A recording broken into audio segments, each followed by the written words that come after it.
Hello दोस्तों, 1918 में जब जंग के बादल छटे और तोपें शांत हुई तो ये प्रथम विश्व युद्ध मानव इतिहास का सबसे घातक युद्ध बन चुका था, जिसमें करीब 4 करोड़ जिंदगियों को अपना शिकार बनाया था। इस विश्व युद्ध में करीब 2.25 करोड़ लोग मौके पर ही मारे गए और बाकी के 2 करोड़ लोगों ने अस्पतालों में दम तोड़ा। प्रथम विश्व युद्ध के बाद अपनों को खोने का गम अभी दुनिया भुला भी नहीं पाई थी कि सिर्फ 20 साल बाद ही दूसरा विश्व युद्ध शुरू हो गया, जो कि प्रथम विश्व युद्ध से भी अधिक घातक निकला, जिसमें करीब 7 करोड़ से लेकर 8.5 करोड़ लोग मौत के मुंह में समा गए। पूरे विश्व में जहां देखो लाशों के अंबार थे। आज कोरोना वायरस से हुई 2.25 लाख मौतों ने पूरी दुनिया में हाहाकार मचा दिया। तो अंदाजा लगा के देखिए दोस्तों, क्या मंजर होगा जब दूसरे विश्व युद्ध में 8 करोड़ से ज्यादा लोगों की जान चली गई थी। पर उन 8 करोड़ लाशों का क्या हुआ? आज हम टीवी पर देख रहे हैं कि अमेरिका, इटली, स्पेन और चाइना समेत कई देशों के सामने सबसे बड़ी चुनौती मर रहे लोगों को दफनाने की भी है। दोस्तों, आज की इस वीडियो में मैं आपको बताऊंगा कि विश्व युद्ध में मारे गए लाखों करोड़ों लोगों की लाशों के साथ क्या हुआ, कैसे इतनी बड़ी संख्या में मृत शरीरों को जमीन में दफनाया गया।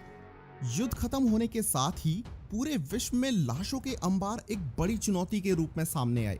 चारों तरफ मृत शरीर होने के कारण न केवल बीमारी फैलना स्वाभाविक था, बल्कि नैतिक आधार पर भी ये जरूरी था कि मृत शरीरों को उचित सम्मान देते हुए उनके धर्म और रीति रिवाजों के अनुसार उनकी अंत्येष्टि की जाए। नदियों और जल स्रोतों के नजदीक पड़ी लाशों के कारण पानी में भी जहर फैलने का खतरा था। जल्द ही पहले विश्व युद्ध के तुरंत बाद सभी देशों को ये समझ आ चुका था कि अगर इन लाशों को तुरंत नहीं दफनाया गया तो जितनी मौतें युद्ध में हुई उससे कहीं ज्यादा तो बीमारी और महामारी फैलने से हो जाएगी।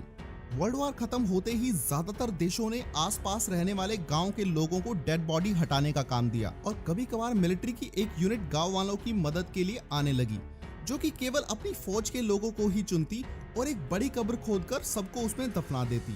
लेकिन आम लोग और दूसरी फौज के लोगों को गाँव वालों के भरोसे छोड़ दिया जाता था। कई देशों ने सीज फायर के बाद अपनी फौज को एक दूसरे की सीमाओं के उस पार भी जाने दिया, ताकि वो अपने अपने फौजियों के मृत शरीरों को वापस लाकर उन्हें अपने देश में दफना सकें। दूसरे विश्व युद्ध के बाद हालात में काफी सुधार आया। सभी देशों ने ये सुनिश्चित किया कि युद्ध में शहीद हुए फौजियों की अंत्येष्टि पूरे सम्मान के साथ हो, लेकिन इस बार मौत का आंकड़ा पहले विश्व युद्ध से कहीं ज्यादा बड़ा था। तकरीबन 8 करोड़ लोग मारे गए थे। सभी देशों ने इसके लिए एक स्पेशल टास्क फोर्स बनाई, जिसकी अध्यक्षता मिलिट्री ग्रेव ऑफिसर करते थे, जिनका एकमात्र काम शहीद हुए लोगों को दफनाना था। जर्मनी ने अपना वही पुराना तरीका अपनाया, जिसमें एक बड़ी कब्र खोदकर उसी में सबको एक साथ दफना दिया जाता। सीज फायर का तरीका भी जारी रखा गया, जिसमें दोनों देशों की सेनाएं एक दूसरे की सीमा में प्रवेश कर अपने अपने फौजियों के शवों को ले जाती थी। इसमें सबसे सराहनीय काम अमेरिका का रहा, जिसने एक यूनिट बनाई जिसका नाम था क्वार्टरमास्टर ग्रेव्स रजिस्ट्रेशन सर्विस और GRS, जिसका एकमात्र काम युद्ध में मारे गए लोगों को, सैनिकों को या दुश्मन देश के फौजियों को उचित ढंग से दफनाना था। GRS टीम ने जिस जुनून और लगन से इस काम को अंजाम दिया वो वाकई काबिले तारीफ था। एक बड़ी कब्र खोदकर उसी में सबको दफन करने की बजाय GRS टीम ने सबकी अलग अलग कब्र खोदी और पूरे सम्मान के साथ सभी को दफनाया गया। GRS टीम ने न सिर्फ अमेरिका के सैनिकों की अंत्येष्टि की, बल्कि दुश्मन सेना के शहीदों का भी वैसा ही सम्मान दिया जो कि एक शहीद का होना चाहिए। मृतकों की पहचान करना एक सबसे बड़ी समस्या थी, जिसे GRS टीम ने बहुत ही बखूबी अंजाम दिया। लाशें हर जगह थी, जले हुए टैंक्स में या पूरी तरह से तबाह हुए बंकरों में। शरीर पूरी तरह से जल जाने के कारण उनकी पहचान कर पाना आसान नहीं था।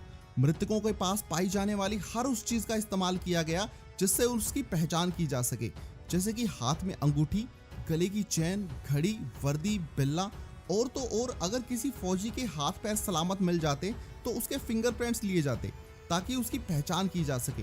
लाशें सड़ जाने या जल जाने पर फिंगरप्रिंट्स लेना भी मुमकिन नहीं था, तो उनके हाथ में इंजेक्शन के जरिए एक केमिकल डाल दिया जाता ताकि फिंगरप्रिंट्स लिए जा सकें। डॉग टैग्स के जरिए भी सैनिकों की पहचान की जाती थी।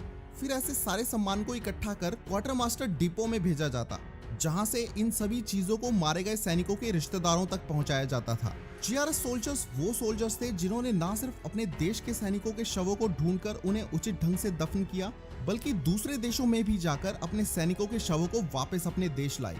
GRS टीम अकेली ऐसी टीम थी जिसने पूरे यूरोप में दुश्मन देशों की सीमाओं के उस पार जाकर समुद्रों से, खाइयों से और बर्फीली चट्टानों से अपने मरे हुए सैनिकों के शवों को ढूंढ निकाला और उनकी सम्मानित अंत्येष्टि के लिए उन्हें अपने देश वापस लेकर आए।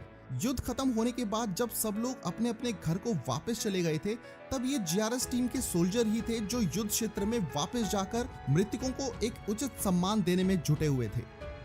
जीआरएस टीम ने अकेले यूरोप में ही 15 लाख वर्ग मील के क्षेत्र में लाखों करोड़ों कब्र खोदकर मृतकों को उचित ढंग से दफनाने का काम किया, जिसे वाकई सलाम करने को दिल चाहता है। 1946 में अमेरिकन गवर्नमेंट ने जीआरएस टीम को सरकार के खर्च पर उन सभी लाशों को फिर से निकालकर उनके परिवारों को सुपुर्द करने का भी आदेश दिया, ताकि मृतकों के रिश्तेदार अपने खुद के प्लॉट्स में उनकी कब्र बनाकर उन्हें अपने ढंग से दफना सके।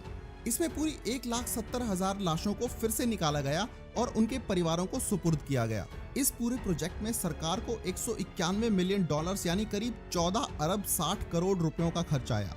वैसे कमाल है, पहले करोड़ों अरबों रुपए लगाकर बेहद घातक हथियार खरीदते हैं, फिर उन हथियारों से चारों तरफ कत्लेआम मचाते हैं, फिर उन मृतकों को उचित सम्मान देने के लिए फिर से अरबों खरबों रुपए खर्च कर देते हैं।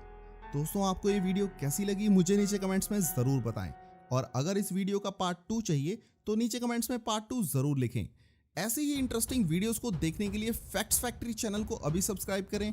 मिलते हैं दोस्तों अगली वीडियो में। ये वीडियो देखने के लिए आपका बहुत बहुत धन्यवाद।